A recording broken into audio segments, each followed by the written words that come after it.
All right, we're back live. All right, we're going live every single weekday now throughout all of football season. But we had a great trip to Las Vegas, Power Slap. Dana White hooked it up. If you don't know what Power Slap is, it's exactly what it sounds like. It's two grown men. They have, different divisions, and they stand up there and they just slap each other in the face as hard as they can.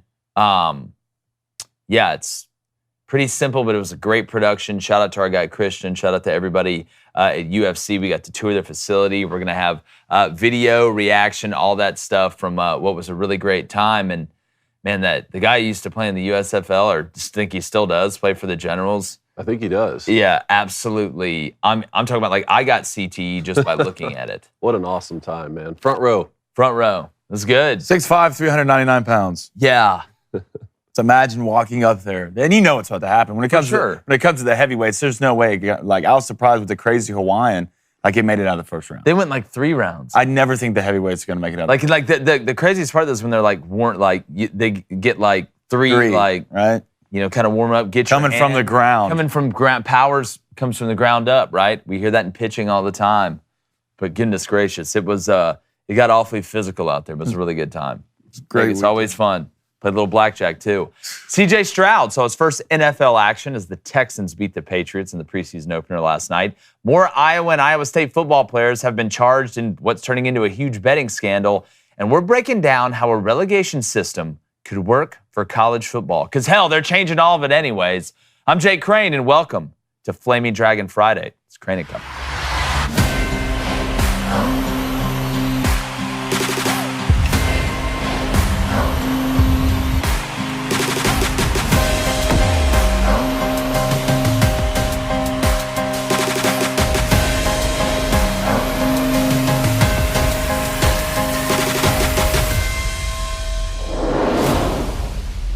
Now, I see all these preseason polls and these rankings and sports media members throwing out their top 25s, and I'm so sick already of people acting like USC, Southern Cal, is a top 5 team in the country right now. I get that they're a huge brand. They do return last year's Heisman winner in Caleb Williams, and nobody is going to question whether or not Lincoln Riley is an absolute sorcerer when it comes to offensive game planning and play calling. But in order to be a top 5 team, and a national championship contender, you have to be better on more than one side of the ball than everybody else. You need balance. And as much as an offense needs balance, we talk about it all the time, a team needs it even more, offensively, defensively, and special teams. Because there are always those couple of games each season where your best side of the ball struggles and your weaker side has to bail you out. Sometimes you have to be able to drive left to score. And until USC proves that they can do that in a big game, I'm not talking about a cupcake game, they are not going to win a team trophy. Being balanced also includes having an identity that somewhat breeds physicality. Now, if you look at the numbers, Lincoln Riley is 0-3 in the college football playoff, and he's 1-4 overall in bowl games as a head coach. And in those 4 losses, he's averaging giving up 52 points a game, half a hundo. Why has Utah run through the evaporating Pac-12 the past 2 years? Because they're the team with the best mix of physicality and talent. Look to the Big 12. Baylor and Oklahoma State came up because of physicality. Kansas State last year and TCU did the same thing. That bully attitude blended with ability is the main reason the Southeastern Conference has dominated the sport and is the secret behind Michigan overtaking Ohio State. To put it plainly, I would rather have a tough team on both sides of the ball than a team that views itself as a cute offensive group, as elite as they may be on that side of the ball, and just tries to get by defensively. Now, the crazy part is this isn't a USC problem or the West Coast is Charmin soft speech. It's a Lincoln Riley problem. I watched USC dominate Auburn physically when Pete Carroll had them rolling. They would dominate teams physically every week. I watched it firsthand in 2003 when they came into Jordan-Hare. Deep down, USC is more ice road truckers than they are the OC. It is in their program's DNA. But we saw this same problem when Lincoln was at Oklahoma. And even though he's only going into year 2 in SoCal, if someone shows you who they are, eventually you have to believe them. The even crazier part is that Riley's style of offense isn't soft either. It's predicated on play action and combinations off of gap scheme runs and influences. Riley's had guys like Baker Mayfield, Kyler Murray, and now Caleb Williams. And he hasn't even made it to the title game. You can fall in love with these cute teams all you want. And USC is going to be deadly on offense. But if they don't evolve their thinking or they don't start becoming a more balanced all-around team, they are not going to win anything of substance outside of individual awards. And the Grinch is going to keep stealing Christmas from the fans. Ran over. The Grinch. Yeah, David Cohn. And I want it to work. David Cohn, former Michigan quarterback, playing Crain, former Western State, Colorado wide receiver. I love Lincoln Riley. Do you? If we're talking about Lincoln Riley as an offensive play caller or game planner, top 5 in the country, man. Not even close. But as a head coach, he's not balanced. I think Lane Kiffin has a similar problem. It's just the truth, man. Yeah, he's not the only one. I mean, defense wins championships is one of the most famous sayings in sports for a reason. Now, Lincoln Riley can just flat out coach football. At least, we can agree on that. And I'm looking down at his record right here. 12-2. I'm going down from 2017 on when he started at Oklahoma. 12-2, 12-2, 12-2, 9-2. The only year he didn't win 10 games was the COVID year, and he still won 9. Then went 10-2, 11-3 last year with USC. So obviously, the guy can really coach football. I agree with what you're saying about the team not being balanced, and I keep wondering if his move from Oklahoma to USC was just his thinking in, I can get better defensive athletes at USC than I could get at Oklahoma, which I don't necessarily agree with. Or perhaps it was just, hey, they just paid me this much money and I had to leave to go take this job. Either way, Lincoln Riley is not the only one dealing with this right now. Steve Sarkisian is another one, and Lane Kiffin. I mean, a lot of people are talking about Texas could be a top 5 team this season. What have we seen from Steve Sarkisian, with his time at Texas so far, with being a great offensive play caller, that leads us to think that the defense could be on a level to be able to compete with Georgia and Alabama and LSU and those sorts of teams. So it's going to be interesting with those offensive-minded coaches around the country if the game continues to go sort of the way of the NFL, where you can see someone like Patrick Mahomes take over and dominate and win championships, or if we're going to see more of what we've seen the last 2 seasons from Georgia, where it's, hey, we're going to have the best front 7 on defense, and you're just not going to score against us. Yeah, and this isn't a Lincoln Riley can't coach. This is, if we're going to talk about the elite of the elite, the championship coaches, if we're going to try and put him in the same breath with the top guys out there, eventually you have to be able to win the big game. You can't sit here and get punked by Tulane. Not that that was nearly as big of a game as the one they lost against Georgia when Baker Mayfield was running around there in that absolute shootout. But to take that next step, to become an elite championship winning coach, you have to eventually be able to adjust to it. And again, Blaine, like I said, if this was something where he was coming from a smaller school and he was having to go up against big dogs in the postseason to be able to win it, and they just weren't good enough from a personnel standpoint, I would not be saying this right now. I would be willing to give him more of the benefit of the doubt. But you were at Oklahoma, dog. Mm-hmm. Like, let's not act like you can't get players at Oklahoma, especially defensively. You're in the Midwest. So there's nothing to do outside. So what's out the problem? Running like, people. It's like what? I think it's mentality. I think it's identity. I think it is. It's one thing to know. Lincoln Riley knows this. Yeah. I'm not telling Lincoln Riley anything he doesn't know, but it's one thing to know it, and it's another thing to be able to fix it. Now, can you put it all on Alex Grinch? You can put a lot of it. That he's been the DC while with Lincoln Riley, and none of it's changed. But at the end of the day, Lincoln Riley's the head coach.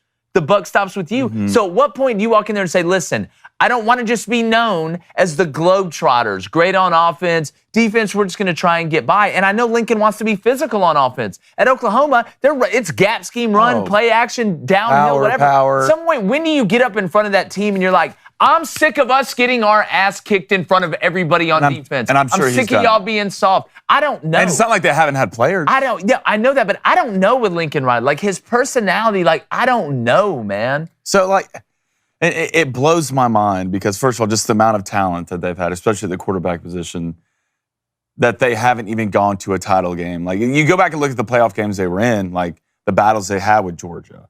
Like, they go into double overtime. Like, they're playing extremely good teams when it matters most, but we've seen it lately. When you get in these playoffs, you kind of go back to TCU and Michigan. Like defense are going to win you these games. Have to. Like especially when you get two great. When you get in the playoffs, there's no such thing as a bad offense or a bad team or a bad defense. But with USC, like even Tulane, it just tells you like you can. And it goes back to the Warriors almost. And I try to comp it. You can shoot threes. You can shoot 40, 50 threes a game, and some days you're going to hit them. And you're extremely talented. Most days you're going to hit them. But that one day you don't hit them could be that one day you're in the playoff and you need it to. You better be able to rebound and play defense. Absolutely. Right? We see in the NCAA tournament all the time. Mm-hmm. You want to win the national championship in the NCAA tournament, you're not going to shoot 60% from three every game all the way through it. Mm-hmm. At some point, you're going to have to be able to win the game in multiple ways. And at least with Lincoln Riley throughout his career, and I'm holding him to a high standard because that's how much respect I have for him.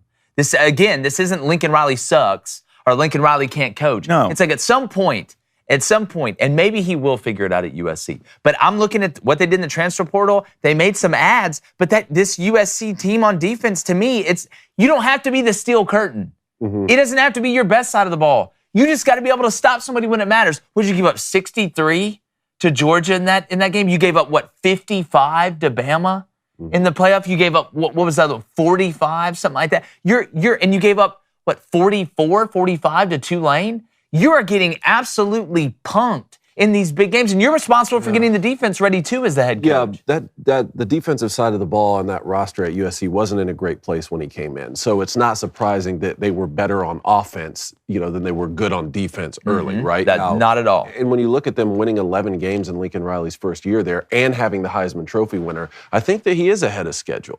In terms of what he's doing at SC. Now, I know your complaint is mostly about why is everyone putting them in their top. That's my biggest. But I think he's ahead of schedule, and like Blaine and I have been talking about this. I can't imagine that they're as bad on defense. No way. In season, are they good enough to win the national championship? Now that's where we're kind of getting into it. And the last thing, just to put a cherry on top of it, and I think you brought this up the last time we talked. We were talking about this. USC led the world in turnovers last year on defense. The defense forced a ton of turnovers, or it could have been a lot worse. So I don't think you're going to be able to generate that amount of turnovers again. Typically, it doesn't go hand in hand like that year to year. So if you're not able to generate that amount of turnovers, but you are slightly better just defensively in general, tackling, getting off the field on third down, out of your base stuff, not even having to manufacture pressure or something like that, is there some sort of not autocorrect, but balancing out where the defense is maybe a little bit better than last year? Because if they're only a little bit better than last year on defense, you're not winning a national championship. And if you somehow do make the playoff, you look at USC's schedule, I mean, it's not a walk in the park by any stretch of the imagination. Because remember last year, they didn't have Oregon or Washington on there. Yeah, we're going to find out. So it's going to be really interesting. We want to know what you think. We're taking live calls today, 1-855-236-3228. Very interested to see what you guys think. Booster Club as well. Remember, hit that subscribe button. Hit that like button. We are almost to 100,000 subscribers on YouTube. We want to get there before college football season kicks off. That's August 26th. So let's head to the Booster Club. Hey, hold on. Pull that Flaming Dragon graphic up. It's Friday. That's right. Yeah, that's exactly right. Come on. This is Flaming Dragon. I was excited to get into the USC talk. 1.5. 1.5 today. High standards. I mean, y'all too. Yeah, look, the last couple of weeks y'all been on. Yeah, high standard. Now we're not counting that I said it before the graphic, right? 3 times, correct? We are not. We're not. I said it 3 times. Yeah, you did. Yes, you did. And David. You did. And David said it once. That's fine. But now we're starting. Now it's 1.5. Ninja focus. Let's go to Zach Dirks. What's up, Zach? With a $5 donation. Appreciate it, man. He says, "This is why I'm excited for Fickle. Badgers always great on defense, but offense under the radar. Chris was turned the channel to bat. Front backs didn't run for 300 yards per game." Yeah, Wisconsin and this air raid. This is another thing we've talked about. Yeah, and I think what you're going to get, I love the blend, right? We're talking about blends. Ooh, it's a dandelion nettle blend. We're talking about blends. Luke Fickell's mentality mixed with Phil Longo as the offensive coordinator, who is an air raid guy, but I don't think you're going to see Wisconsin be a true air raid offense because of 2 reasons. One, Luke Fickell is a head coach. I don't think he wants to operate in an air raid mentality, because think about Mississippi State and Will Rogers, right?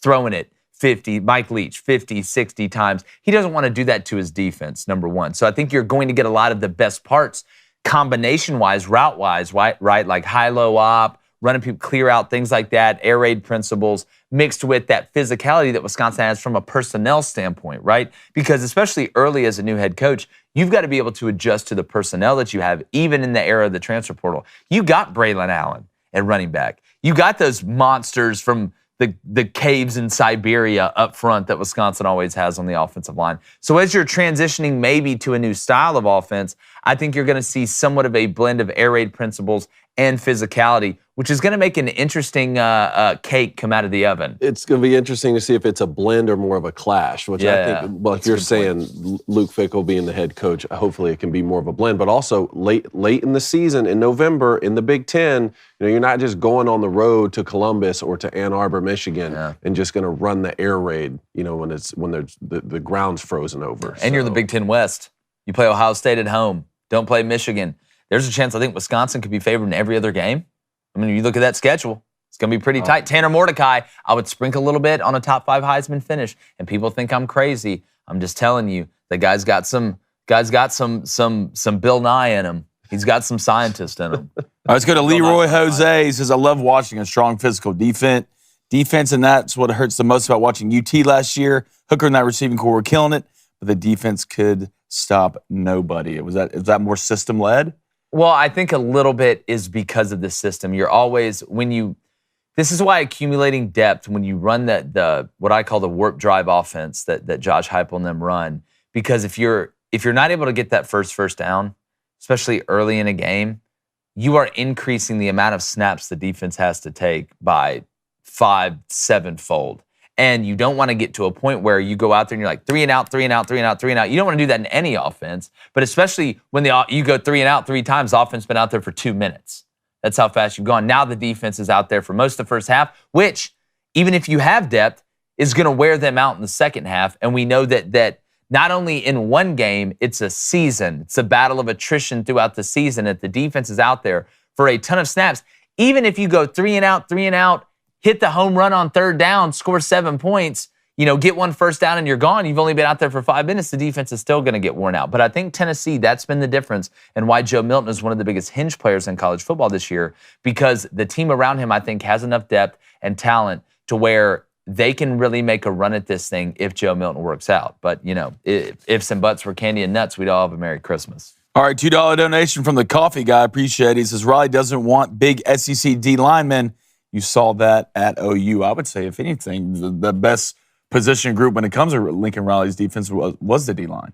Yeah, and again, it's to me, it's not just about the style and profile of player you have, but it's the identity that you're breeding into your team. When you look at Lincoln Riley, honestly, even if you're a USC fan, let's be honest. We're in the trust tree right here, right? When you look at Lincoln Riley, what do you think of? Offense. I don't think of physicality with Lincoln Riley, or a defense that is flying around, or a full team that can go get you. What do I think of when I think of Kirby Smart? Violence. Georgia, violent team. What do I think of when I think of Nick Saban? Violence. Georgia, violent team. When I think of Michigan, even with Jim Harbaugh, who's an offensive guy, you know what I really think of? I still think of defense and run game. That's what I think of. So, again, until that switch is flipped, and I've got to see him do it, and I'm holding him to a high standard, Lincoln Riley is not going to win a national championship. I wonder if Ryan Day with the Buckeyes will follow a similar path. Yeah. We've seen the last couple seasons losing to Michigan. And then also, this not being able to beat the best defenses in the SEC, it's not even a problem with just unbalanced coaches, because you brought up Jim Harbaugh. I mean, he has gotten Michigan to be one of the most balanced teams in the country, which is great from not only offensively and defensively, but even on the offensive side of the ball in terms of run to pass. And he's still not winning the big games. He has this almost exact record, almost the exact postseason record that you read for Lincoln Riley. Yeah. 1-5 postseason, something like that. So, even if you get your team balanced, even if you are good on both sides of the ball, it's just hard to win national championships. That's exactly right. It's 100% true. All right, let's go to Max A. He says, how do you guys think the Notre Dame versus USC game will go? Will Hartman versus Williams be a good QB battle? I wish it was tonight. I know. I'm so excited, and it's awesome for college football when that Notre Dame USC rivalry is good. What I'm interested to see is, I will lean back to what I said. I think Marcus Freeman, and I know he's a defensive guy, but I look at Marcus Freeman and I think about physicality. Right? When I look at Notre Dame now, I don't think of them, and I know last year didn't go 100% as planned, and they lost to Marshall. Nobody's denying that. But Marcus Freeman hasn't had the track record yet of what we've seen with Lincoln Riley. I will say I thought Notre Dame was physical last year. I think they're going to be more physical this year, and you have Sam Hartman at quarterback as opposed to Tyler Buchner, who's now in Alabama. I don't think it's crazy to sit here and argue that Sam Hartman is a better quarterback than Tyler Buchner, but I think Notre Dame is going to be more physical than USC. Now, that doesn't mean that USC is not going to score points. The question is, how many is USC going to give up, and is Notre Dame going to be able to line up and do what I know Marcus wants to do and try and run it down their throat? Don't think for a second that just because Notre Dame has Sam Hartman, that the Fighting Irish aren't going to line up and try and punk USC up front early and let them know and set the tone and get to Caleb Williams on defense. Because I would rather go down, if I'm playing Caleb Williams, I would rather go down bringing the house than to sit there and let him pick me apart. Now, USC's offensive line I think is going to be pretty good, but don't be shocked if Marcus Freeman and Notre Dame try and pound the rock early on offense, and on defense, just bring Noah's Ark at them. I'm talking about the snakes, the goats, every animal, the bees, whatever it takes, anacondas, which is also a snake. What a great opportunity for Sam Hartman in this game, because everyone's going to be talking about Caleb Williams. Yep. You know, and you got a new quarterback coming in. The all-time passing leader in the ACC comes in, transfers to a brand like Notre Dame, and at that point in the season, you could be 7-1, and if you were able to beat the Buckeyes, who you get at home, you could walk with a new quarterback early. You could walk into the SC game 8-0, who you also get at home with the Heisman Trophy winner coming in. Like that game right there, that's October 14th. We've resorted to gassing up Notre Dame. It could happen, though. I love Marcus Freeman, man. He's got to prove it, obviously, but I like him.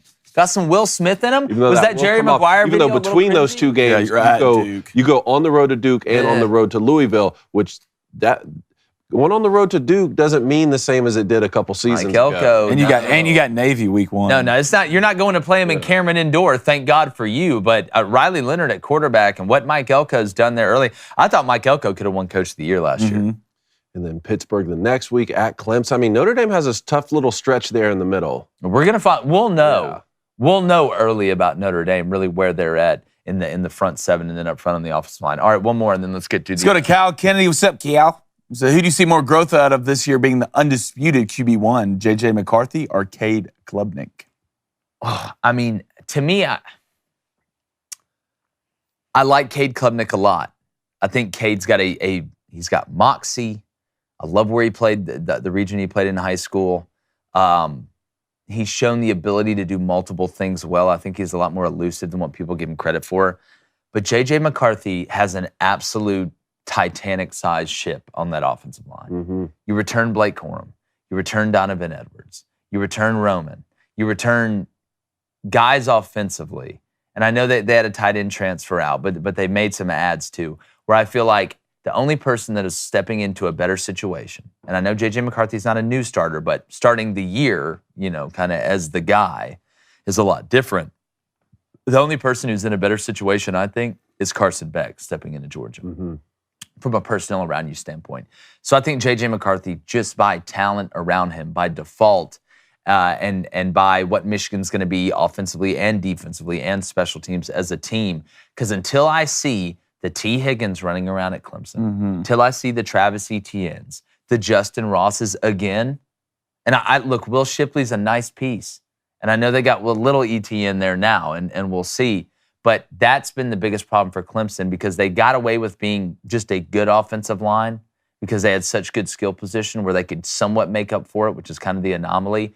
But I just think Michigan's in such a better situation personnel-wise. J.J. McCarthy's ready to go, boys. Yeah. I'm telling you, I've watched every snap that he's taken at Michigan in the past 2 years. Remember, he'll be a true junior, right? The last 2 years, he got away a little bit with just this incredible playmaking ability that he has sometimes when things would break down, which is what you want, especially from a young quarterback. And, of course, an elite running game, right? Like that means a lot. And they've had a good team the past couple years. But I'm telling you, I think this is the year where he's going to step up and put the team on his back and say, hey, I can make plays with the best of them and make the right decisions. I think you saw in the Ohio game last year, he's making the right decisions, especially when they wanted to stay in cover 0 the entire game. Ohio State. And you didn't see him panic. Yep. They're going to stay in cover 0. Hey, we'll just run man beaters all game and just run up the score on them. So I think you'll see a lot more of that. What I want to see, though, is more designed runs from him in the right situations. I'm not saying do what Auburn did with Cam Newton, right? Like, let's don't run the kid so much that he ends up getting hurt in the middle of the season. But more designed runs and when the time calls for it. The first half against TCU, they could have really used that. For sure. They tried to do it more in the second half, but by that point, it was too late. And that's true 11 on 11. Like in the quarterback design run game, that's a hat for a hat. There is no extra safety in the box or anything like that. I do, David, it's one of those things where we talk about pitching backwards. The question is not, is Michigan going to be able to move the ball on the ground? It's that, is J.J. McCarthy going to be able to be enough of a threat passing vertically? Will he take that step that I think Jaden Daniels took halfway through the year last year? Will he be enough of a threat off play action on first down to make the run game even better? That's what Michigan. That's what I mean when I say I agree with you 100%. It's breakout time. I think he's going to be making all those throws. I would not bet against it. Yeah. He wasn't the problem when it came down to it. I mean, he threw 350 yards against TCU. Yeah, so. it was the defense in that game, which is shocking to say with the personnel that Michigan has. And cover 0, too, we talk about winning the water cooler, is straight man across the board. There's no help in the back end. So if you get beat, we get beat. It's what we used to call cover 0. Let's go to Ryan Gay, $2 donation. Appreciate it. Ryan says, where's the Daily Wire Pickleball League? Boys, we starting a pickleball league? Look, it's football season right now. I'm even though I say that football season really never ends. We could maybe find time to play some pickleball. It's tough to squeeze it in. But I've just been sitting in a dark room, Aaron Rodgers style, just going through these different Are you going things silent? in my head. But I've stayed awake because I drink Black Rifle coffee, and it's absolutely freaking delicious. We all know summer's in full swing as well. And look, summer, we're not all kids in school. Okay, you don't get summer off.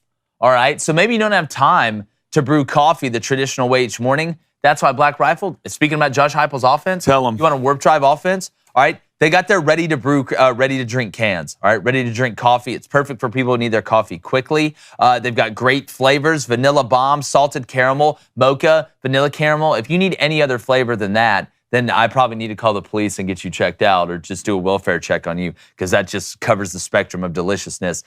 So stop running out of coffee and sign up for a coffee club subscription as well to have Black Rifle coffee delivered straight to your door on a schedule, founded by veterans, principled men and women who honor those who protect, defend, and support our country. And with every purchase you make, they give back. David, what do you got over there? Blackbeard's Delight. Oh, my goodness. Wow. And yes, it's empty because I drank it all. Yeah. That sounds amazing. Look at that. Blackbeard's Delight. Why have I never heard of that one before? Because I drank it all. Yeah. Well, that makes sense. What do you got over there, Flame? Gunship, baby. Delicious. Yes. Absolutely delicious. A light roast. A light roast. A light roast. Flaming Dragon roast maybe on the way? I mean, look, it's in the works. It is. It's in the works. We're busy with football. They're busy making coffee. But, we're trying to get it in. Definitely. We're trying to get it in. So save money and drink America's coffee. Go to blackriflecoffee.com. Use our promo code BOOSTER, that's BOOSTER, at checkout for 10% off your one-time purchase or your first coffee club order. Do it. It's great for you, great for them, it's great for us. Go to blackriflecoffee.com. Promo code BOOSTER, BOOSTER, for 10% off. You can also find Black Rifle Coffee in grocery and convenience stores near you. That's great, but go online because that helps everybody. And if you want to help the show continue to grow, go buy some merch, right? Just go to The Real Daily Wire, go to Originals, go to Crain and Company, and you'll see it. We got candles, we got shirts, and we got a couple ideas of new stuff that we want to stock in the store. So if you're in the Booster Club right now, okay, either right now or when you get done, hop over, go check out the merch, and we'll throw the link in the chat at some point too today. How about that? How about that little Lincoln Riley? How about that link? There you go. Yeah. All right. Let's get into our relegation format. David, what did we call it? What did you call it? The Crain and Company certified proposal for college football relegation to fix conference realignment and be more gooder. Yes. Beautiful. That is, and if you want to know who it's certified, it doesn't matter because it is certified by us. Certified. Okay. So look, college football is changing a ton anyway. And at first, when we were talking about relegation, I think Danny Cannell brought it up. I was like, no, a couple years ago. Didn't feel right. No, didn't feel right. But now, you look, USC and UCLA are going to the Big Ten.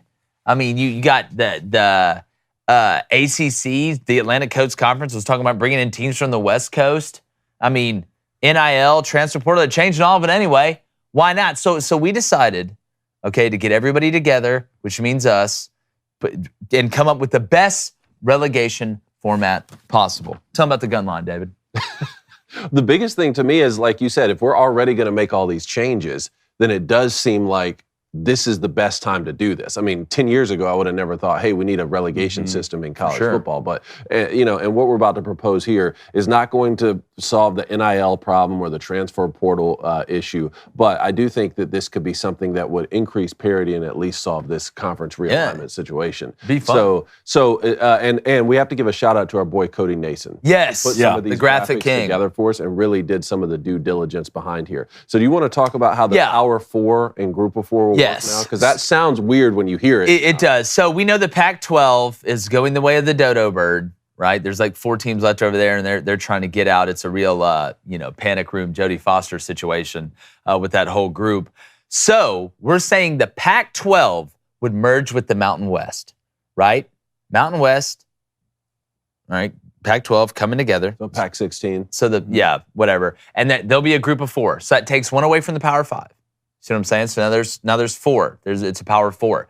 But we also, to make it even, right? Even Stevens, merged the Sun Belt and Conference USA to make the Sun Beltic USA. Yes. Okay. So you have 4 Power 5. So weird to say. 4 power conferences and group of 4, right? So it's 4 and 4.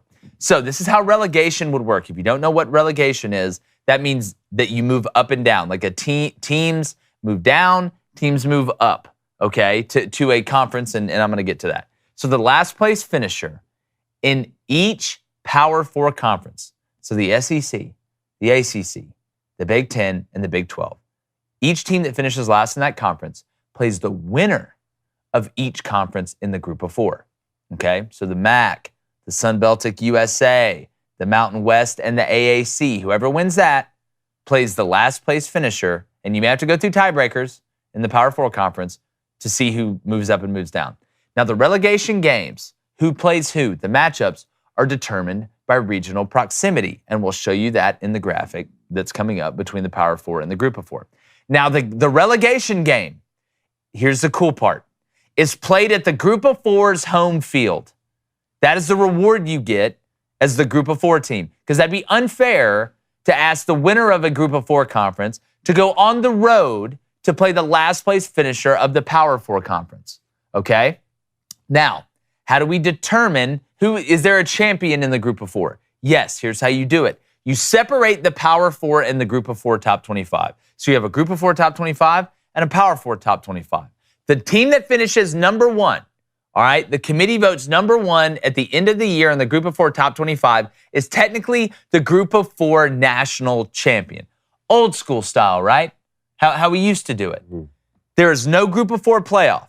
There is a Power 4 playoff, 12-team playoff like we're doing now to determine the national champion. So we're not saying that the Power 4 is just whoever finishes number 1, ranked number 1 at the end of the year. But in the Group of 4, it is. Because the Group of 4, their biggest deal is being able to move up to the Power 4. Okay, so we're good there. Did I explain that well enough? I think you did well. Yes. What do we not like about this so far? Is there anything we would want to change? You know, the Group of 4, if you wanted to have like a title game, could it be if the Group of 4, if you only had one team win their relegation game, then they would be, obviously they'd be number 1 in the rankings and they would be the Group of 4 champion. But if you had 2 teams win their relegation games, could you have a national championship for them? Or yeah, I mean, yeah, I think you could, but like, wouldn't you rather have like, if we were going to play like a Group of 4 national championship game, wouldn't you rather just go ahead and have a game like scheduled, like regardless of what happened in relegation? But then you get in the point of, well, neither one of those teams, if they lost their relegation game, they're not moving up, and then all of a sudden, like the team that finishes 4th, sneaks around and beats West Virginia or somebody, and they move up. I don't know. We can explore that one more. The best part about this, the problem that it would solve is there are fewer programs than vying for one national championship. So if you had 4 Power 4 conferences at 16 teams, which is basically where we're going, you have 64 teams that can win the national championship. And there are probably going to be 16 playoff spots when all things are said and done. I mean, we're going to 12-team playoff first, but it will probably be 16 by the time that new TV deal is signed. So at least now, you have fewer teams trying to vie for one championship, and with the expanded college football playoff, I think you're going to see more parity in recruiting. Yeah. So that will help. But now there's also this incentive that, hey, you can't just come in last in football every single season, or you're going to get relegated down. You talk about people not opting out at the end of the year. Imagine if your team is, you're Vanderbilt playing Kentucky last game of the year. And if you lose that, then now you're going to have to fight for your life to stay in the SEC. I mean, you talk about it mattering more. I think there's a lot of offshoots that are positive in this. So 3 things here that we were identifying is, one, you really do have to like separate football from the other sports, which I know we do. A lot of programs already do that in terms of their budget and how the finances work at the institutions, but you really do need to set it aside and be its own thing here. The problem with that is if you get relegated, does your budget change then based on your TV deal, and does that affect everything else that's going on? For instance, if Vanderbilt has $80 million a year coming in because they have an SEC TV deal, and then the next year they have a Sun Belt deal, how does that change? So you really either need ESPN or Fox or both of them come together or whatever for these pairings to all have a uniform TV deal so the money is sort of similar for the different groupings, right? Yeah. And then the other thing to me is the transfer portal, right? Like you can't just have a mass exodus of players if a team gets relegated. So that's why we were saying, like, if you're going to transfer and move up, like let's say you want to transfer from, or your team gets, relegated, because look, if the head coach gets fired or something, that's a different thing, right? You should be able to transfer wherever. But if you're going to transfer up, I think you need to sit a year. I think you need to sit a year like we used to do it. Remember, like if you're going to transfer from,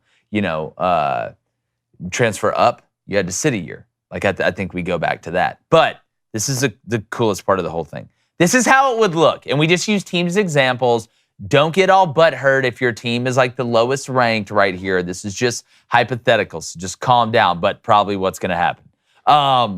ACC, I don't know. Could get a little interesting. So let's just say in this scenario, these are the relegation games.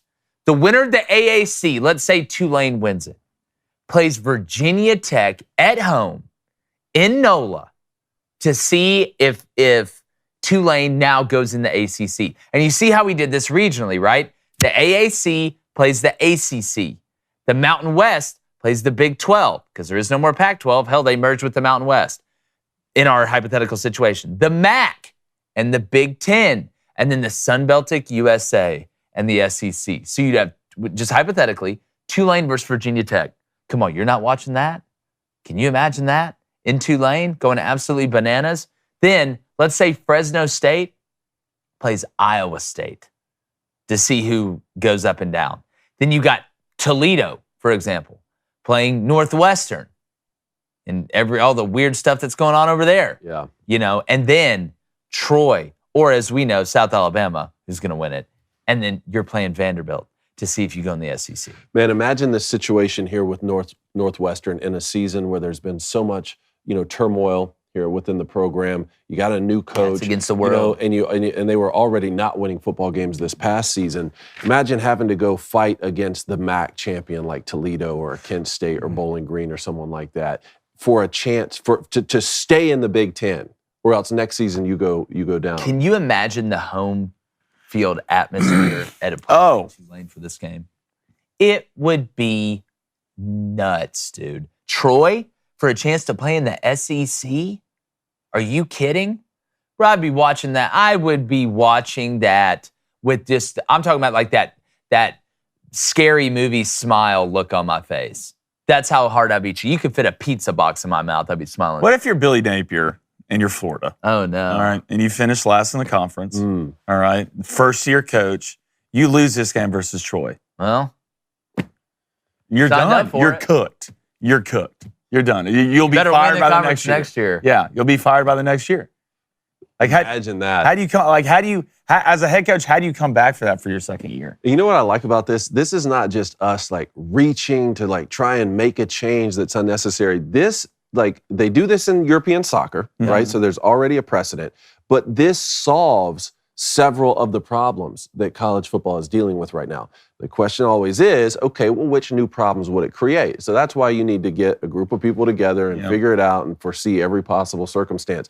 But this would actually work whenever you have so many possible teams. Like Major League Baseball is the only other sport where this could work because they have a built-in minor league system. Yeah. So it's like, hey, if the Red Sox are going to come in last in their division, they could fight, against a minor league team or something. But with that being said, this could actually solve some of the realignment situations that we're Yeah, and the thing I like about this is it's regional too. Mm-hmm. There's regional proximity. Toledo playing in the Big Ten would It's as be regional as you can get. Now that everything's changed. Yeah, as you can get. I mean, the furthest you're looking at going, is what? Mountain West and Big 12? I mean, you have teams out in the West Coast having to go to to play some of these Big 12 teams, but that's not a huge... So then what happens with all the independent schools? there is no independence. Notre Dame being chief among There is no independence. So they would just have to join the ACC? You have to, whatever conference. To me, Big 10 doesn't matter. They're not going to join the Big 10. Well, with super conferences of where we're going, if we end up with 2 super conferences, Notre Dame's going to have to get in. They're going to have to jump in a conference. Nobody's going to schedule them. Because if I'm in a conference with 30 teams, the more teams are in your conference, the more conference games you have to play. And if I'm a head coach and I got to play 10 games in a 50-team super conference, let me tell you the story about the time I didn't schedule anyone good for those other 2 games. We'll play Helen Keller A&M before we played. What, am I scheduled Notre Dame and then go on an 11-game in-conference schedule? Yeah, no, right? So, you see Navy they joined a conference. Army's been in a conference before. Air Force is in a conference in the Mountain West. Eventually, Notre Dame is going to have to join them. I don't care what you say. You can sit here and say, oh, well, it's going to be 3 years, it's going to be 4 years. In our system, you better sign up, bud. You better sign up. And it probably needs to be the ACC because you're one of the few people that can save them down the road, if we're going to be honest, especially if Clemson and Florida State and then find a way to just crawl out. And then you could probably figure out a way to align this with bowl games, too. Relegation games become bowl games, essentially, the weeks after the conference. Who's opting out of that game? Who's opting out of that? Who's opting out of that one on either side, right? You don't want to be part of the team that got sent down. That's your legacy? Man, hell no. We want to know, 1-855-236-3228 or in the chat. Remember, if you donate, we'll read it first. What you guys think. Honestly, honest hour, right? I wonder what the waitress was wearing at Applebee's, whatever. Will Ferrell, old school. The trust tree. All right? So, let's get to the Booster Club. Cody Williamson with a $5 donation. Appreciate it, Cody. Says, wife and I are at the hospital. Uh-oh. Good chance my daughter is born on a Flaming Dragon Friday. Oh, it's a winner. Not sure what that means, but I like it. I pushed to just legally name her Flaming Dragon. You should. But Mom didn't go for it. Oh. We'll talk. Come on, Mom. Hey, listen, I know there's a lot going on. Okay? It's an emotional time. Mm-hmm. But, it's 2023. We were reading names the other day off a roster that would... Some guy was named Titsworth. Yeah. Okay? Parker? Yeah. Seminole Park? Some guy was named Wonderful, Terrific, Beautiful. Pig Cage. So Flaming Dragon, it could be a lot worse. But in all seriousness, good luck. Hope everybody's healthy. Mama's fine. Baby's fine. Cody, congratulations, buddy. That's awesome, man. Let's go to Cole Frink, $5 donation. You know what this is. LeBron is mid. MJ's a GOAT. Flaming Dragon's the best day of the week. Let's hit the over today, boys. Let's don't hit the over. Yeah, we never seem to hit the over anymore. I know. Let's go to Jack Hogan, $5 donation. Appreciate it, Jack. Son. Says, I was right about A&M's NIL trouble last week. Yeah. I'm feeling the hot hand. Auburn is going 99-3, the top 8 recruiting class. I don't the top 8 recruiting class right now. I think they're going to get Cam Franklin. What I'm interested to see is if Auburn gets the number 1 basketball player in the country, the Flory Badunga guy. Flory Badunga? I said the last name wrong. We're just going to call him Flory. It's not that easy, is it? Here's what. Just put the ball in the basket. That's what. A&M, if you saw the NIL thing kind of cave because of IRS reasons. It's for the IRS. So, but I'm going to be honest with you. I think it could be a good thing for A&M. It's just everybody stop talking about the NIL thing with A&M. It's such an easy joke. It's like living in Bel Air and people making fun of you, your neighbors making fun of you for having money. I see Texas make fun of Texas A&M for NIL. What? Yeah. Are you serious? It's you just landed in the jet and got out and started calling people, making fun of people for being rich. Everybody pays everybody. That's why I laugh, like, even before NIL. Teams like, oh, your team's cheating. Dude, your team's cheating too. They all were paying people. Like, grow up, Peter Pan. It's just funny to me. But I think it actually could be a good thing in the long run for A&M. They're going to find a way to be able to compete in NIL. They're just like, oh, man, no more. It's going to go back just 30th ranked recruiting class. Damn. Here's another $800 million, Jimbo. All right, let's go to Noah. He says, the only thing that sucks is that you have an off year or a transition year with a new head coach. That can mean you're demoted after the season ends. Yeah, tough cookies. What happens if you're taking over a program because the head coach got hired in the NFL, or maybe you went to an even bigger place? Like, it's part of it, right? Maybe you're taking over a program now that had just been relegated, and you can be the hero that wins the Sun Celtic USA. Think about teams like an Appalachian State, right? Who's winning these big time games. They're going and beating Texas A&M. Like, an opportunity for a program like that to say, okay, well, let's see. We've stacked several good years on top of each other, several good recruiting classes on top of each other. Or take what Jamie Chadwell had done at Coastal Carolina. Like, that team's chance to move up and see, like, can you really win games in the ACC? And then maybe coaches will stay at those schools a little bit longer, right? Like, do you think the coach is going to leave the year that they get promoted up? And they say he has a lot of his roster coming that's back? a great point. Like, those coaches may stay longer. That's a great point. I'll say this too. Think about this scenario where if you're now a group of 4 school, if we went to this relegation system, the only reason they play these big Power 5 schools, right? Some of them have a chance to win the game. I'm not saying none of them have a chance to. We've seen it before. But you do it because of money, because they write you a check, because it's like an automatic win for them. But if you have a chance, let's say, to move up to the SEC and be part of that TV rights deal, is it worth the risk to just try and play cupcake teams in the non-conference and try and win your conference, then win the relegation game, to now get paid way more than that school would have paid you for a one-off game to just beat your ass? Like, there's so much, like, other stuff that goes along with this. I find it absolutely fascinating. Yeah. All right, let's go to Chris C. He said, how would this affect academic money, though? Who cares? And well, we're asking that question about everything that's happening right now. Yeah. When it comes to NIL, when it comes to everything, these are public institutions first. That's the first point makes you it brought so up. complicated. Yeah, that's the first point you brought up. I don't know. I don't have a good answer to that. All right, let's go to Drew. He says, why not bring in top FCS teams? I mean, that's why it could be. Well, could you have a relegation system where you do that with the group of 4? That's what I'm saying. It could be 3 tiers technically. Yeah. You could have another one underneath that, just like we always had Division 1, then Division 1 AA, and Division 2, and so you could add another. Like, let us iron out this first one. Yeah, and then we can ground floor the second. We're working. We're building this thing. Yeah, we're building it up. All right, let's go to Kirby's Belt. Pac-12 started the downfall of college football, NIL, and can't get a damn TV contract. What do you think the future of NIL looks like? When we talk about the downfall of college football, I talked about this the other day. The on-the-field product is so good. It's the best it's ever been. I don't think, and Flaming Dragon, I almost did it. I almost said it. I think you're right. I don't think an asteroid could, outside of a comet, alien invasion, nothing can take out college football, but it can get worse, right? It can become so unrecognizable that it does hurt it. Now, my worry about NIL is that if they become employees, that's what I worry about. And you start to unionize and things like that. Because it's not an amateur sport anymore. It hasn't been an amateur sport for a long time. Players have been getting paid. Here's the crazy part about NIL, is it's actually saving schools money. People don't talk about this.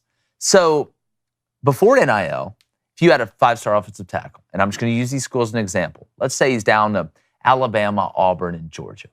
And he goes on a visit, and Georgia pays him $100,000. He goes on a visit to Alabama, they pay him $100,000. Goes on a visit to Auburn, they pay him $100,000. And this is before NIL. And he signs with Georgia. You think he's going to give that $100,000 back to Auburn and Alabama? What do you think, Auburn or Alabama's going to call the NCAA? Say, hey, man, we paid this kid illegally $100,000, and he went somewhere else. This is horse manure. No. It's saving you money. Look, if you sign with us, we will give you this amount of money. But if you don't, we're not going to give you this amount of money, and it's legal now, so we can say this out loud. But now we have the problem of kids getting these NIL, let's say collective payments to be recruited there, but then maybe not end up playing a season or a bowl game or being able to opt out. Again, it's so much different than even a professional NFL contract. Like, when are we going to get to the point where you have something written out that you owe for the payment? Well, I think you just put a clause in there to say, okay, if this, and I know it may be hard to compete with other schools if they're not offering it, and shame on them, but you say, listen, if you sign with us and we're going to pay you this NIL deal, you have to stay at least 2 years. And if you breach that clause in the contract, you have to pay back the money that was given you. It's the only way to do it, right? Because it's a contract. You got to sign something. This isn't just spitting in your hand and shaking it with each other. So, all right, last one, we got to get to rapid fire. Good. Texas said, he says, Tulane would be a better field to watch on the ACC network than Virginia Tech any day. See, I disagree with that. I think that Virginia Tech is, in my opinion, a team that the SEC would take. I think because when you think about football in the state of Virginia, which loves their football, which is a very underrated state to recruit as well, especially when you get closer to the water, I think Virginia Tech runs that state. I mean, they have one of the best traditions in college football, in Inner Sandman. Blacksburg goes absolutely nuts, right? And I think that they're a huge brand. Virginia Tech's a huge brand. So I would disagree that Tulane would be more. Now, Virginia, yeah. But there will also be motivation to keep your program up. That's true. Like, man, we don't want to be the team that gets relegated down. No, not at all, not at all. But like Tulane, you can't get complacent. Would Tulane be a better fit than, I don't know, Wake Forest? Not a huge brand. There's like 12 people that go there, and 11 have to play football. So there's just one fat kid walking around the campus. The rest are football players. All right, let's get to rapid fire. Talking about Charlie? But before we do, are you the dark spot in the conference? Sorry, I already hit the thing. No, it's fine. Are you the dark spot in the conference, or is that a dark spot on your face? Is it bothering you? Because it's bothering me. Or what about all those sunspots all over your body? Now you can watch them disappear, like Vanderbilt if we went to relegation in the SEC, safely and quickly in 3 quick minutes. Okay. We all use this. It's skincare, right? For men and women. We go on TV technically every day. On the radio, it really doesn't matter. Some people have a face for radio, some don't. But, David, you use it, and that's why you have super silky smooth skin. The whole family's on it now. Nice. Got it for the wife, got it for mom, for Mother's Day. Yeah, I've been using it twice a day, so I don't know. I'll let you guys tell me if it's working or not. You look great, bud. You look great. You're glowing. You're shining right now. You are glowing right now. Must be nice. Flaming Dragon. You use it. Even under that beard, you look good. Have to. Don't sleep much. Get a lot of dark spots under the eyes. I have to use it. I'll look like a zombie walking in the morning. That is true. Guys, like, seriously, I know we just got on here. It sounds like this stuff seriously works. No, it really did. Well, there's a reason does. it's sold out. Booster Club sold out Genucel. Because the cool part is, it is for both men and women.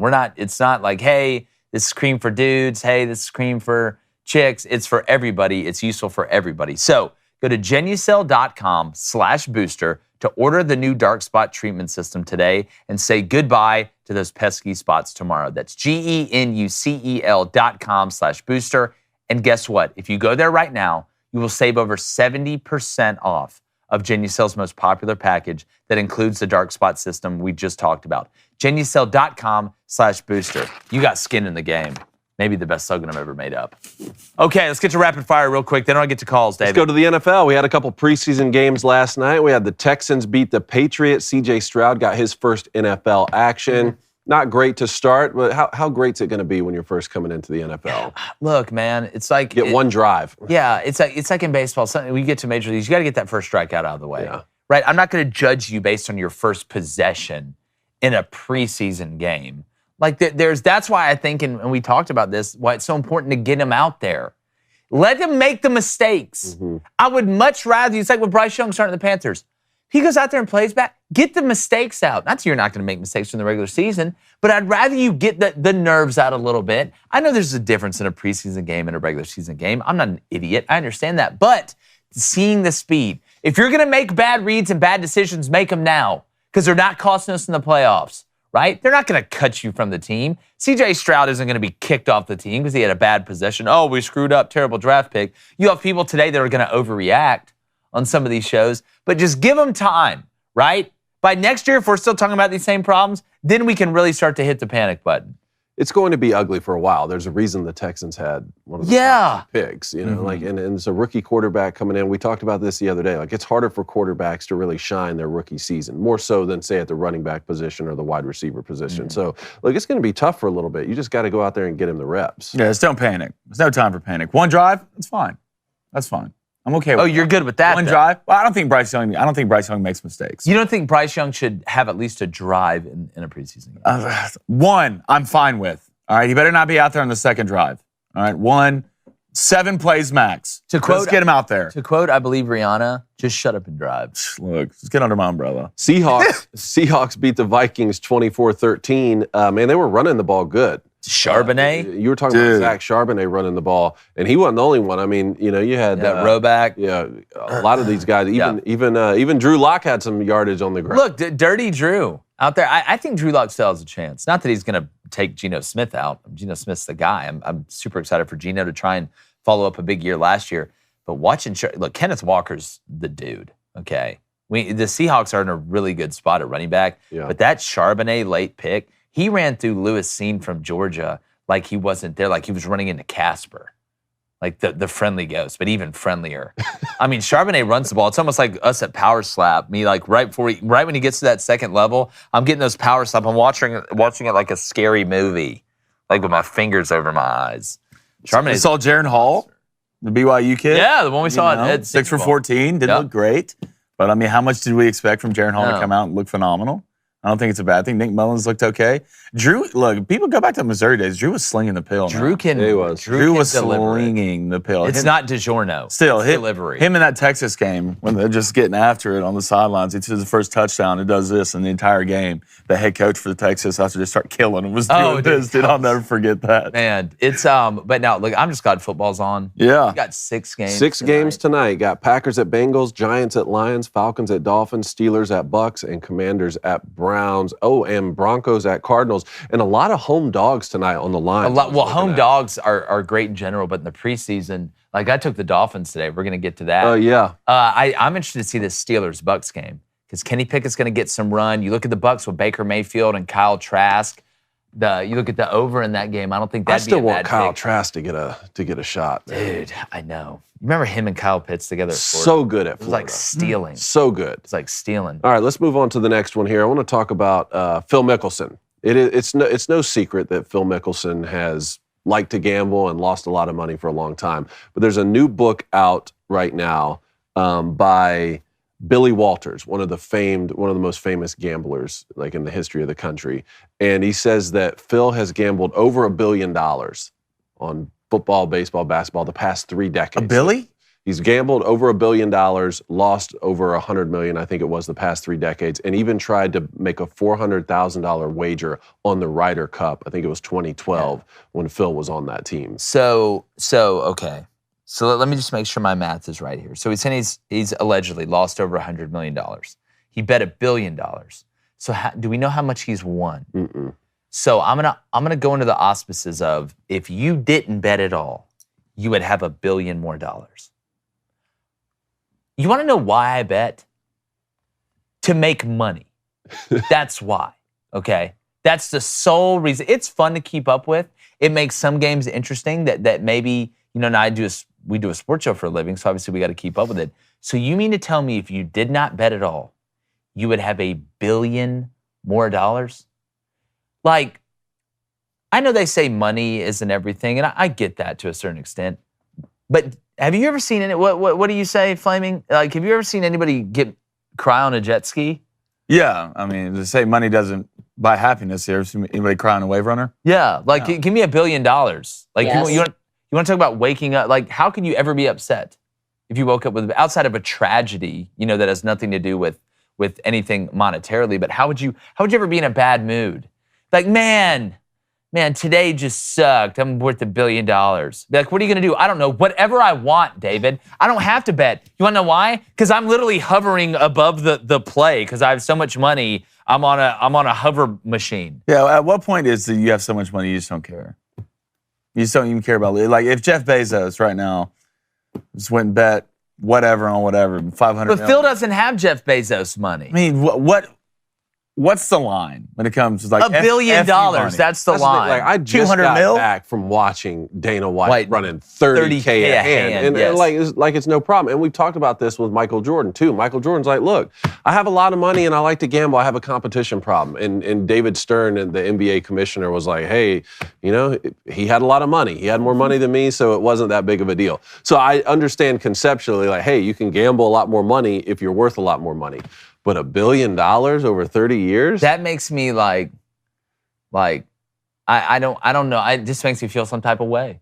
It just makes Yeah, it pisses Like, should we be fading Phil? Oh, Are we trailing Phil, or are we fading? fading hard. You've lost $1 billion? I don't know if he hard. lost $1 billion. Or you've bet $1 billion? That's what it is, yeah. See, I need to see how much you won. I need to see the stats. I need to check the Carfax. I had on that 40 plus bets on one MLB game.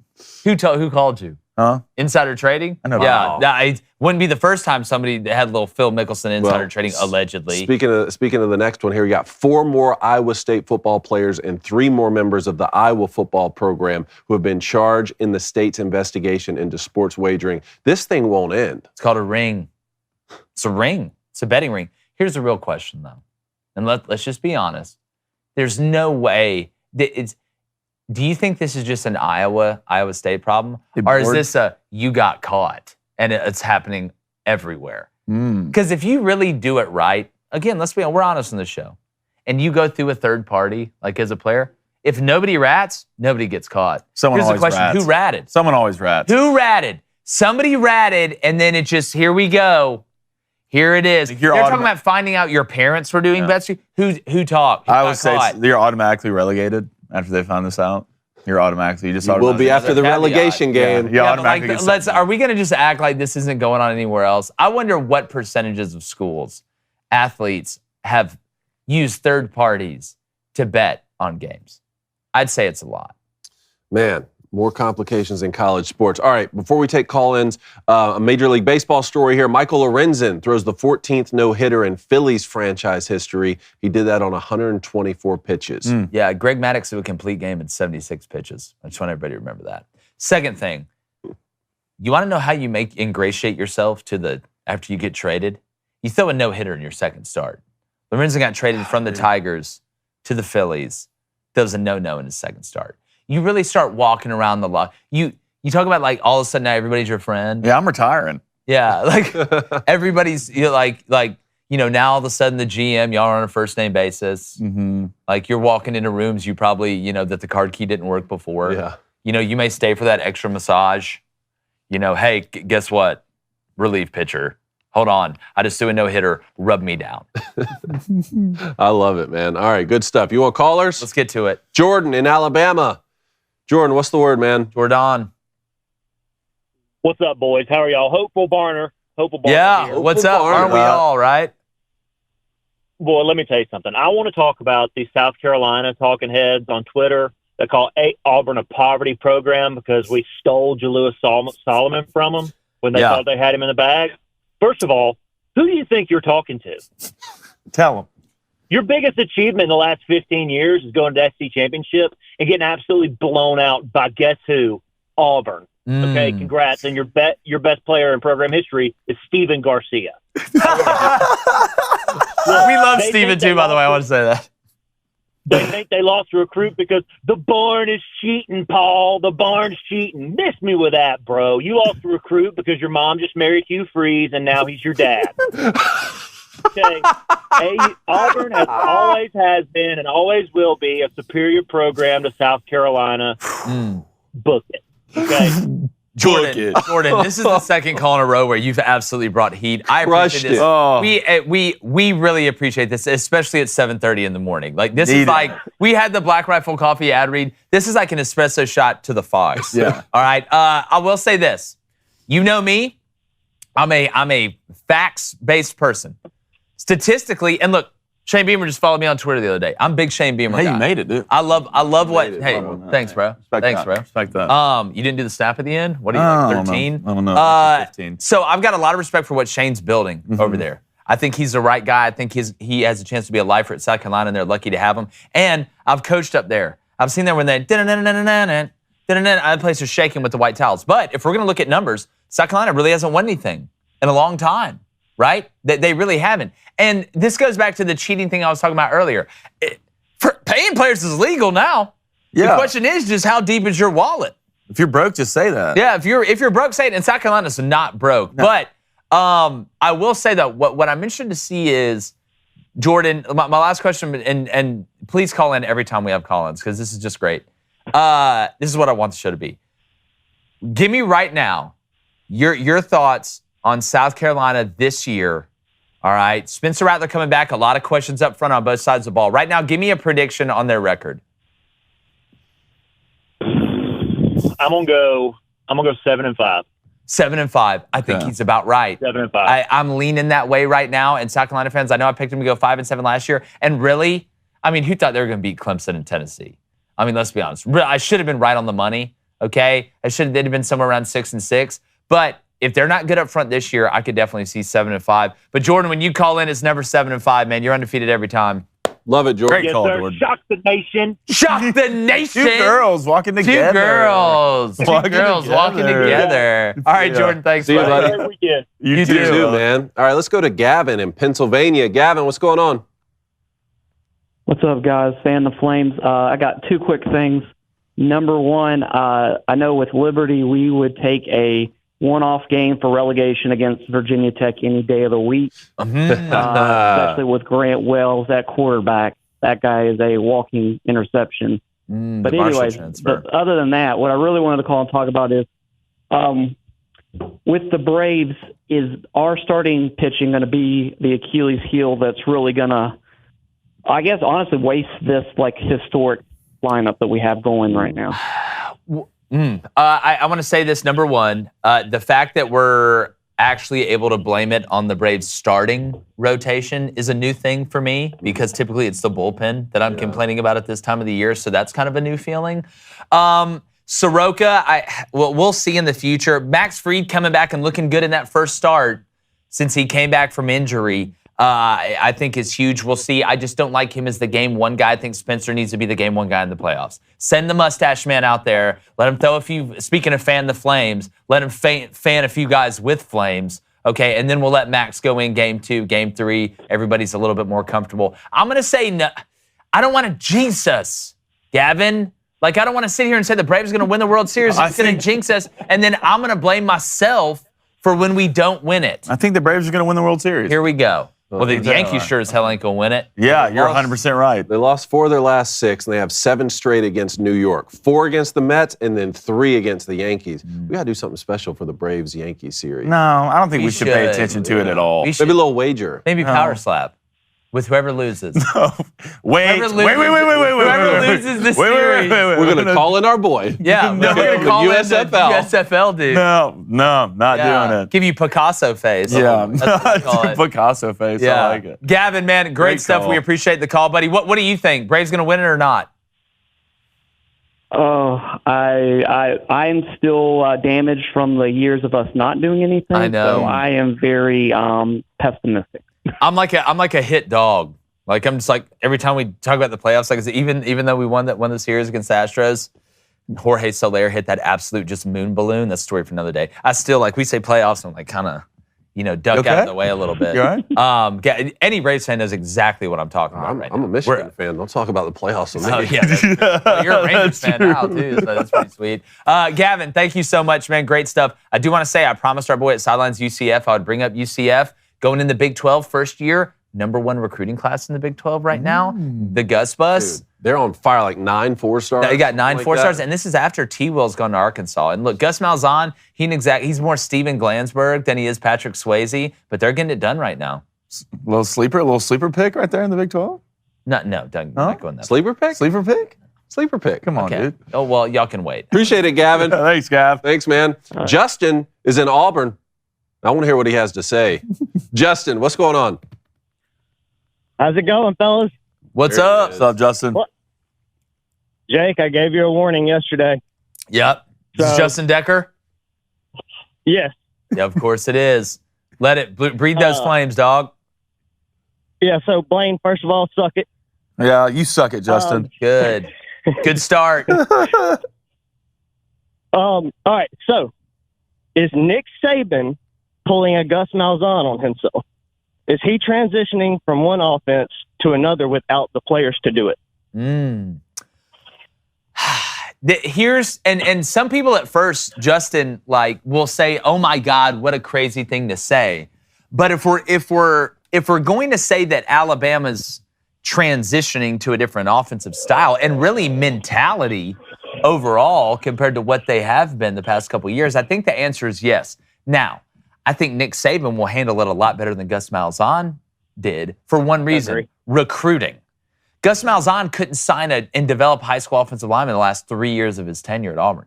I don't think they signed a high school tackle. He tried to do it through junior college and other ways like that. Nick Saban is still bringing in top-tier NFL Wagyu beef grade talent, including up front. So the question is not over time. I think it's this 1 year. The biggest question for Alabama. That's what I was thinking. Yeah. And Justin, I think there's a lot of merit to it. And when I say Alabama could possibly go 9-3 or 12-0, it depends on how that transition is going to go. Because it's not like you have Bryce Young coming back that can hide a lot of problems. Maybe you don't run the ball as well as you used to, but you have Bryce Young there who can save you. We saw that in many situations last year, right? Almost did it in the Tennessee game, did it in the Texas game. I can go down the list. LSU game, right? Alabama, when they were running this bully ball system, they had a monopoly on offensive linemen and defensive linemen.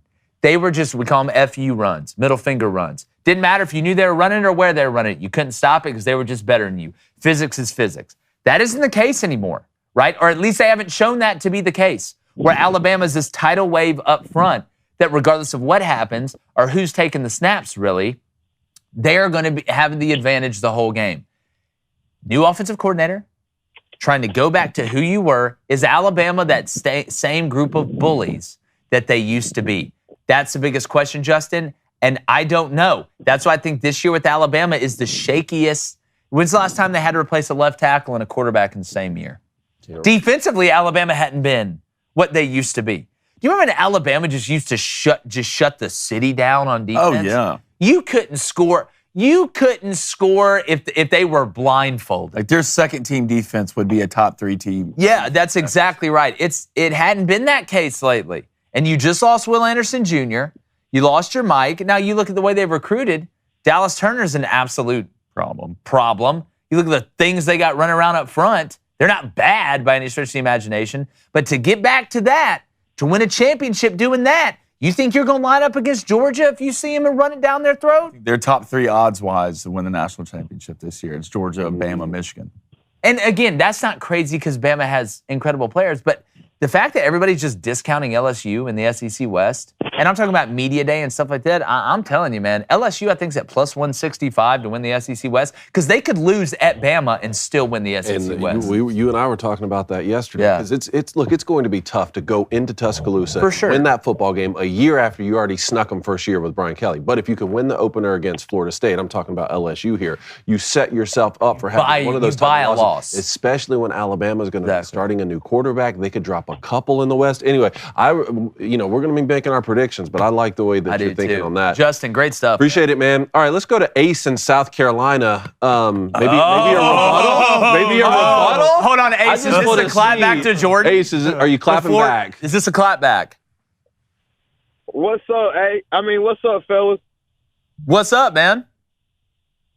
Yeah, Jay, this Ace from Twitter. What's up with you guys? Ace, what's up, buddy?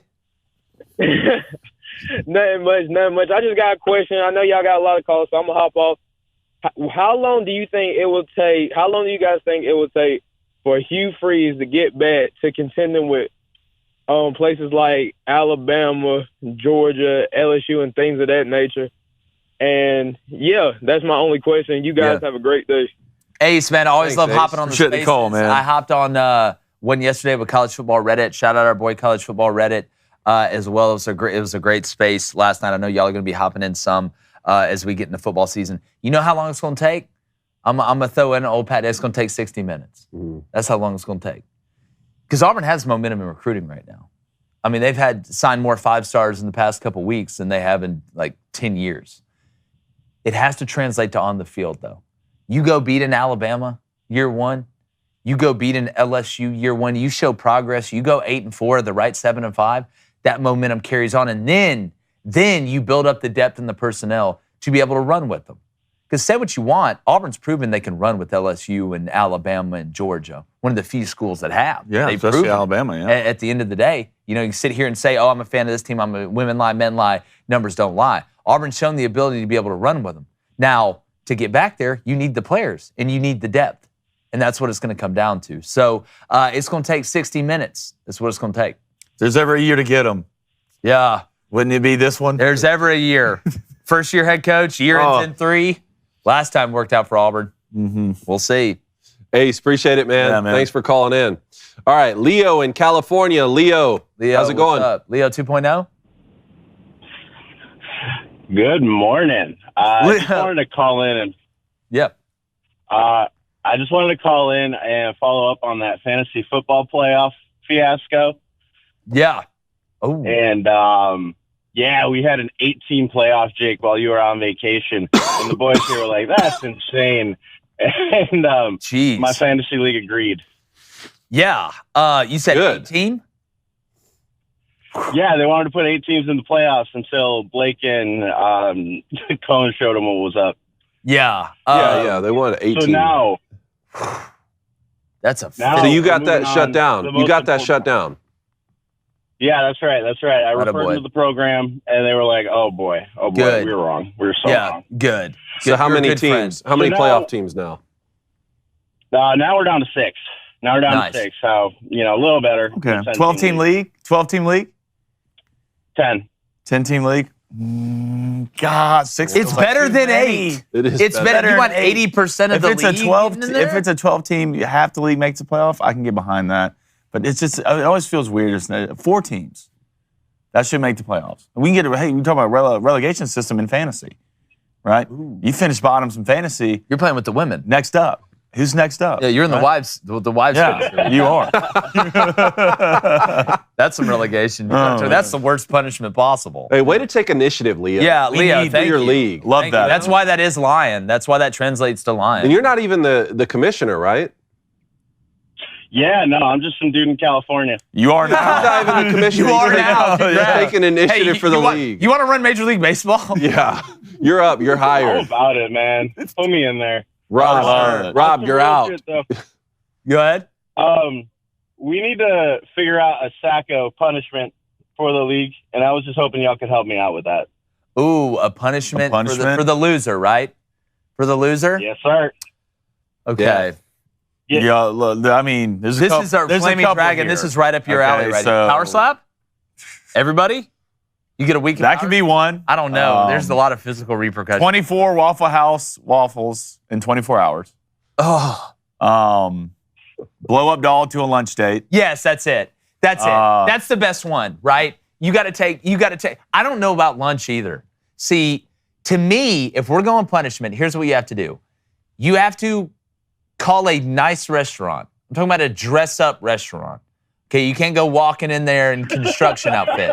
And you have to make a reservation for 2. Yeah. And you have to buy a blow-up top. I'm not saying one that's in some, provocative position or is going to wear, a nurse's outfit or something to it. You dress that doll up, and y'all both go. Yeah. And you walk in, and you have to stay there, and you have to order an appetizer. No. Have a meal. Drinks, an appetizer, an entree, and a dessert. And you have to order for her, too. You have to order for her, too. This is Lars and the real girl situation. Yeah. You have to be there for at least an hour. We had a buddy in one of our leagues go to Hooters with one. Yeah. No, but see, Hooters, and we love Hooters, big Bruce Scala guy.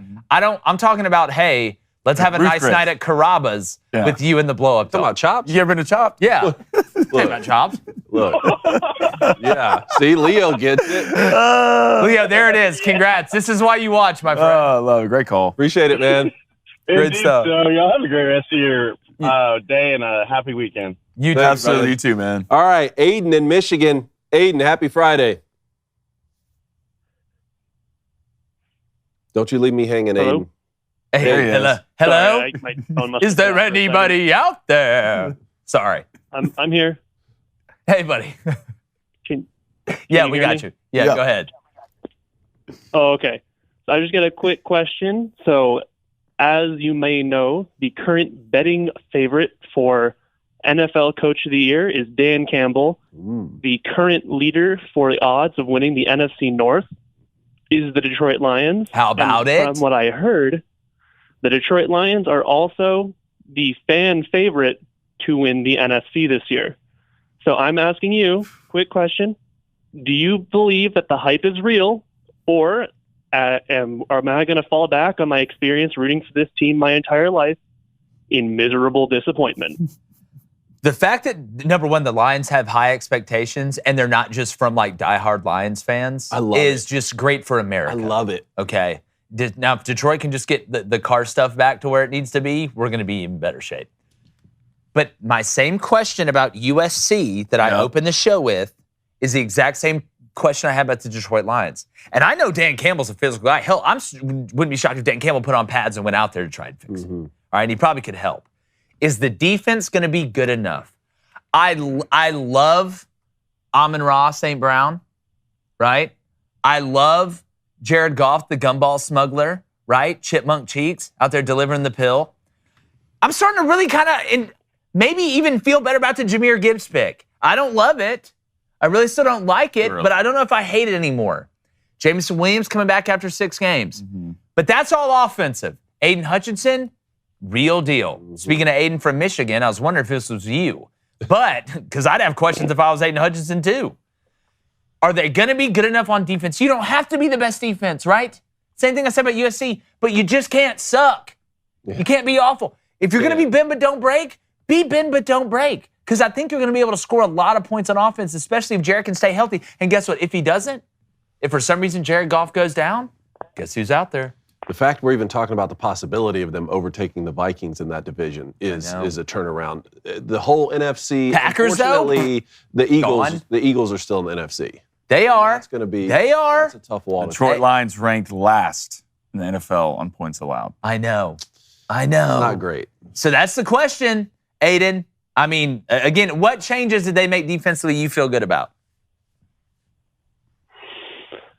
Well, first, they got rid of that one coach they had last year. I forgot his name, but as soon as they kicked him to the curb, their defense rapidly improved. It's amazing how that works sometimes, isn't it? I'm confident we can do better than last year, but it is the Detroit Lions. I know my team well, and, sometimes they always find a way to snatch defeat straight from the jaws of victory. The funniest part is that the Lions will be dominant on defense and terrible on offense this year. Oh, Watch. man. No, I hope not, though. I really hope the Lions are good. It's your time, right? It's our time. And I want the Lions to win. There's something about the Lions that I just root for. I do, too. I just want them to win. And I love the color scheme. Yeah, it's phenomenal. Maybe this is the year. Aiden, we'll see you, buddy. All right. All right. Let's take one more. We got 30 seconds here. Let's go to Brian in Mobile, Alabama. You got 30 seconds, Brian. What's going on? Not too much. Is there any way you could hold me over after the break and call on somebody else? Well, we don't go to any break. You can go ahead right now. Hit me with this. Is Brian Godfrey? Okay. Yes. Brian, what's up, dude? The other Jags fan in the. Yeah, there we go. Go ahead. Shoot. The other biggest Michigan fan in the room as well. So, I love it, B. Here we go. I'll tell you that the thing that nobody's really looking at is this is a chance to reset college football and do it so differently and compete with the NFL, because leaders are going to emerge from this, whether it's Greg Sankey, whether it's the guy out of the Big 12 or Tony, whoever, I can't say his last name, but doesn't do media. So, and I think it's going to be a combination of those three or one of those three that's just going to take college football to a new level. And there's going to be growing pains, but it's going to look like NFL light with 3 or 4 conferences and 14 pods that make sense regionally at some point. But what's missing is content. That's what's missing. And I literally read some guys have all the luck about, I don't know, Tim Brando recommended it whenever I saw him in the airport. He actually went into the bookstore and bought it for me because I told him I didn't have my wallet. I usually lose my wallet whenever I fly. So, and I read that book and I'm thinking, how far has ESPN come in this short little time? And it's for the wrong reasons, cultural, whatever it is, but you guys are willing to call that out. And I think there are so many people like me that, our outlet's Twitter, and I want to educate people. Twitter is not a message board. It's like, you don't just throw attacks at people. And I want to work with you guys. I want to do a special with Billy Walters coming on the show before the book, or Armageddon. We'll get one of them. And then we could have a trial on view of public opinion. And I've got a lot of other ideas that I've got streaming meetings. I've got 2 streaming meetings next week, and doing something that nobody really does, focusing on the families that got them there. You know, when you're in town for a game and you go to the bar and David comes to Michigan and Jake, you can stay in Auburn and SEC country or whatever, however you want to do it. But literally right now is just like, okay, there's so many business opportunities. I got 29 people across the country working on for me. And I've been up. I fell asleep on the Pilates ball before Brandon or whoever that first caller was. Yeah. Did anybody move conferences in that short time? Yeah, no, I mean, it's crazy. Auburn's now in the Pac-9. Yeah, the NFC East. Yeah, Auburn's in the NFC East. Well, and another idea that I just came up with while I was listening to you guys, do a show from Vanderbilt and show the side of Vanderbilt that actually benefits the SEC. And talk to people that played, back whenever they were winning. Because they've had periods where back in the JP game, they give Alabama everything. For sure. Go out talent. It's like a service academy almost. And I think of Northwestern the same way. And he's getting done so wrong. That's another topic you could talk about, is the slander that takes place on Twitter and then catches steam. And all of a sudden you're in a lawsuit and you're suspended. Teams wearing your number on their jersey whenever they come out for practice. There's just so much content. I agree. It's missing, and I'd rather bring it to you guys. I've known Jake since he was little through Auburn Connection, and my dad and uncle doing Auburn games over the years. I'll tell you made a very good point. My 2 favorite places to go, in all honesty, I'm a Michigan fan, and I love the SEC. But my 2 favorite places to go are Virginia Tech and Camp Randall. Yeah. See, I want to go to a game at Wisconsin, like really badly. There's nothing like it. And you guys should do like a game at Wisconsin and catch Green Bay the next day and do the same thing. No, we missing. Yeah. Brian, I agree with you 100%, man. I'll give you a call when we get done with the show today, and we'll talk about it, man. I think it's some great stuff. Thank you, Brian. Appreciate it, man. Great call. All right, buddy. And Randy Patrick is involved. Yes. Randy's a great guy too. But yeah, I'll give you a shout after the show today, my friend. Thanks for calling. Appreciate it, Brian. Brian's called in. Thanks, man. All right, I'm gonna head over to bets. Flaming Dragon. Yeah, as this under hits once again, we may have to. It's not even close. Let's go to Cole Frank, $2 donation. Appreciate it, Cole. I know football's your number 1, but what is your number 2 sport?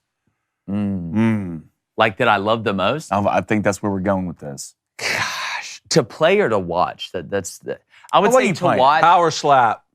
I would say to watch college basketball. Yeah. I would say. What's your number 2? Power slap. Cone's obviously power slap. I'd say, but like the NCAA tournament college basketball is like my favorite, like one of my favorites. Such a great watch. I'm really starting to like hockey a lot. It is fun. I like hockey. DJ Black, 86, $5 donation. Appreciate it, brother. How would you handle the stadium situation? Some of the Group of 5 schools don't have the stadiums to be up with the big boys. Yeah, you go up, you move up. They said the same thing about Statesboro High School. Yeah, you move up and you get some more of that paper.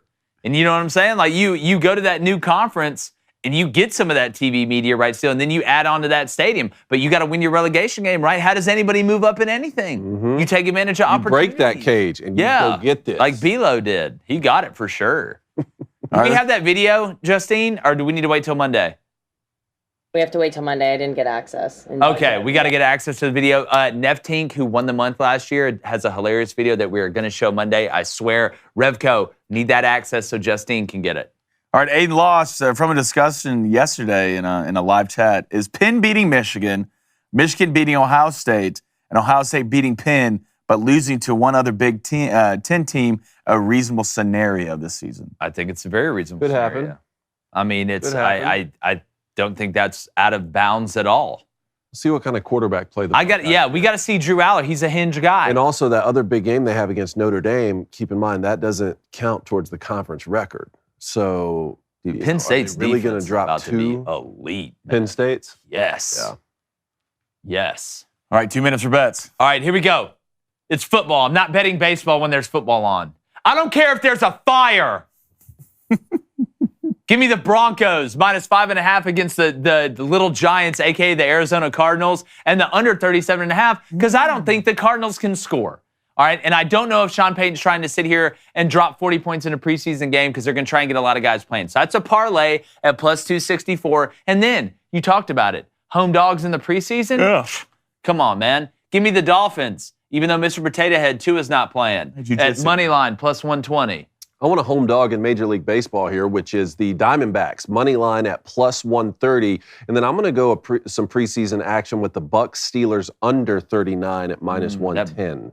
That Bucks Steelers. I tell you what, my handwriting's elite today. It does look good. Some days I have it where it just, I don't know. Looks great. It looks like great. that's why I think maybe, there's like alternate parallel universes, like where all of a sudden it just, one day my handwriting's good and then the next day I look like, I had a stroke while I was doing it. Yeah, well, this is what I'm going to take. I have a stroke every time I make a bet. Give me the Rays, -1.5. I'm going to keep betting the Rays. Why they not? keep winning. I get At this point, they keep winning. -1.5, that's +1. I'll do 2 dog bets today, both home teams. Blue Jays, -1.5, +120. Got to keep it steady. Ace Cone, he's going double dog. He double dog dares you. Birthday coming up with him. I know, right? Yeah. Turn the city up. It's a bounce house party. Lions money line +136. Miami money line +120. Let's do it. Sidelines ECF, I told you I'd talk about him. Gus Bus, and we got a Gus Malzahn transition question today. How about that? I love it. Called See in the Future. All right, poll. Would relegation work in college football? Yes or no? I'm going to say they said no, 54%. There are a lot of purists in the chat. A lot of Amish. Yes. What did you say? I said no, 54%. Yes, I believe. Yes, 55%. Yes. I also like to live dangerous. God, that looks like a 6. Yes, 63. Yes! Ooh. They said yes. No. Hey, that means 30. Yeah, made a good pitch. That means you made a good pitch. Made a good Great job. Stratton Oakmont. Let's start it. Great job. We've been around for a long time. Yes, and guess what hit today? Play it. Play it again. It's not even close anymore. Yeah. I'm going to have to figure out new ways to get around this. I know. There's going to have to be I'm gonna start antagonizing a lot more. Yeah, there's going to be some I got to start sort of- getting you upset. That's the only way we get this done. That is the way to do it. Lincoln Riley got me upset this morning. He did. No, I'm rooting for him. You okay? Hope he figures it out. Well, kind of. Okay. Make sure you subscribe. We're close to 100,000. So close. Appreciate you guys. Booster Club, how was the chat today? It was great. Phenomenal. Phenomenal. Listen, good. You don't have to do up downs or run gassers after practice today. Well. All right. We'll get Capri Suns and orange slices and go in there and have a good time. Maybe even get some Uncrustables? Maybe some Uncrustables. Uncrustables if are you're elite. good. If you Uncrustables are elite. If you take your cleats off before, and there's no tape on the floor. Okay. Those are the two things. And like the chances of the Lions having the best defense in the NFL this year. Did I say it? Because it's wrong. Going, gone.